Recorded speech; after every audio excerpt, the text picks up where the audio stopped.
Malaki po ang pagkakataon o tsansa na talagang mabigyan tayo ng hustisya, ng katarungan ng gobyernong ito under President Marcos kaugnay po sa graft in corruption sa pamahalaan. Dahil from day one sinabing pananagutin, ngayon po ay nakikita at nararamdaman na natin ito.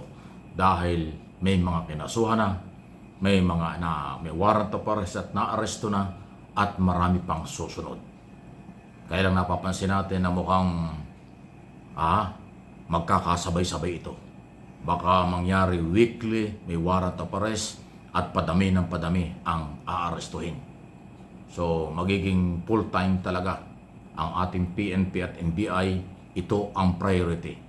Pagpapasuko, pag-aresto sa lahat ng posibleng may pananagutan at kasali sa listahan ng merong court order na sila ay pinaaresto. Magandang balita ito dahil yung iba from day one, siguro yung iba until now ay nagdududa pa rin na baka walang mangyari. Baka hindi mapanagot. Ito na po ang pinapakita ng gobyerno. Seryoso, totoo, may mananagot. Dahil nandyan na nga ho patungo na sa korte. Ang sinasabi, nasan yung mga senador? Nasan ang mga congressman? Huwag tayo magmadali. Kasi yung case build-up na lagi kong sinasabi, pag-develop ng malakas na ebidensya at mga dokumento at kaso, yan ang ginagawa ngayon. Pero huwag kayong mag-alala. Basta dumaan sa Independent Commission for Infrastructure ang resulta ng investigasyon, pagdating sa ombudsman, formalidad na lang bago i-file. At pagdating naman sa Sandigang Bayan, anumang division na maghahawak, kaagad-agad magkakaroon po ng warrant of arrest kasi po mayroong probable cause. Huwag nating kalimutan yung pong tatlo ang naghahawak at mga opisyal ng ICI, hindi pangkaraniwang tao yun. Retired Justice Andy Reyes Jr. So alam niya ang proseso ng batas at ebidensya. CPA na galing sa SGB na si Ma'am Pajardo, Rosana yata o Ana Pajardo. Matindi po yung SGB. Hindi pangkaraniwang opisina yan ng mga accountant. At siyempre, si dating Public Works and Highway Secretary Singson. Kaya yung combination ng tatlong yon na binuo ni Pangulong Marcos under Executive Order number 94, napakabigat. Yung Justice Reyes as chairman, papayag ba yun na hilaw ang ebidensya? Malasadong dokumento? Hindi. Yung CPA at yung engineer, si Pajardo at saka Singson, papayag ba yun? Kung walang dokumento at walang matibay na basihan bago i-file ang kaso sa ombudsman? Hindi. Kaya basta inirekomenda, yun naman ang authority ng ICI, Office of the President, basta inirepair nila, inirekomenda na yung kaso laban kahit kanino, congressman o senador o contractor o engineer, swak na yan. Wala nang magagawa ang ombudsman kung hindi i-evaluate na yan at i-file ang kaso. Kaya yung sinasabi niyong meron bang ebidensya kay former speaker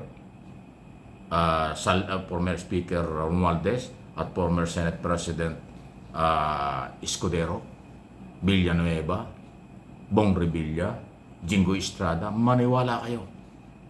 Nandyan na yung dokumento. Ipinakita na ng isang araw yung malaking mga box na kumpletong dokumento, ebidensya laban kay Speaker Romualdez. At anong sagot ni Boying Rimulya as ombudsman? I-evaluate lang nila, tuloy-tuloy yan. Walang magagawa ang ombudsman kung hindi i-direkta, i-file sa Sandigang Bayan ng mga kaso kasi nga halos kompleto na. Formalidad na lang, endorsement na lang ang gagawin ng ombudsman.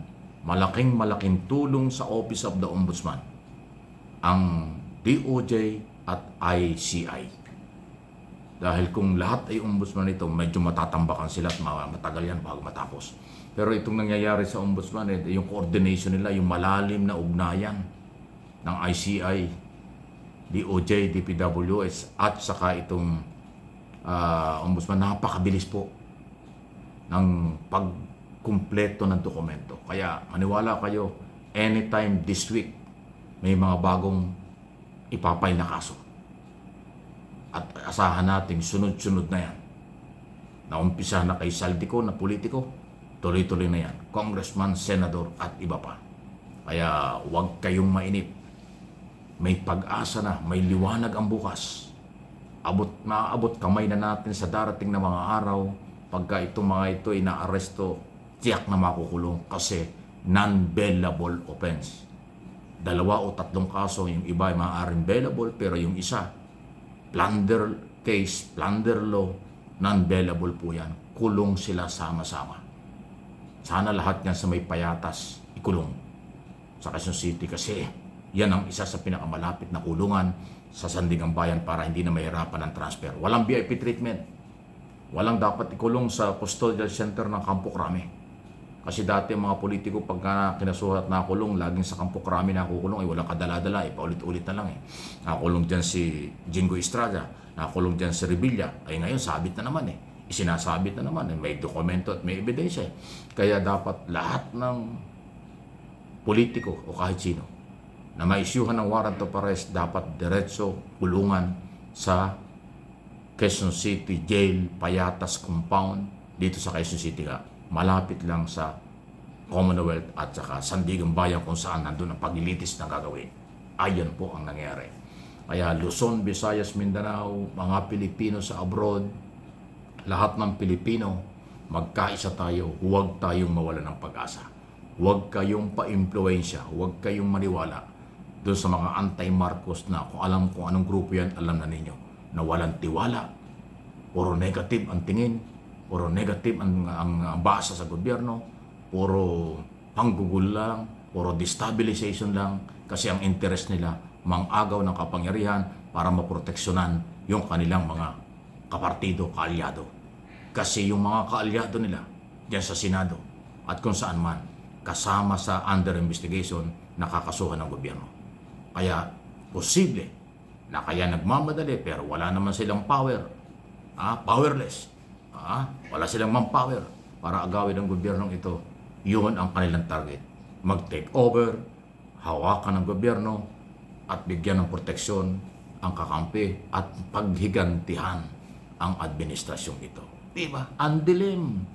Maitim pa sa sabaw ng pusit ang mga pangarap at mga plano, huling-huli naman. Natural, walang aamin. Natural magdidinay.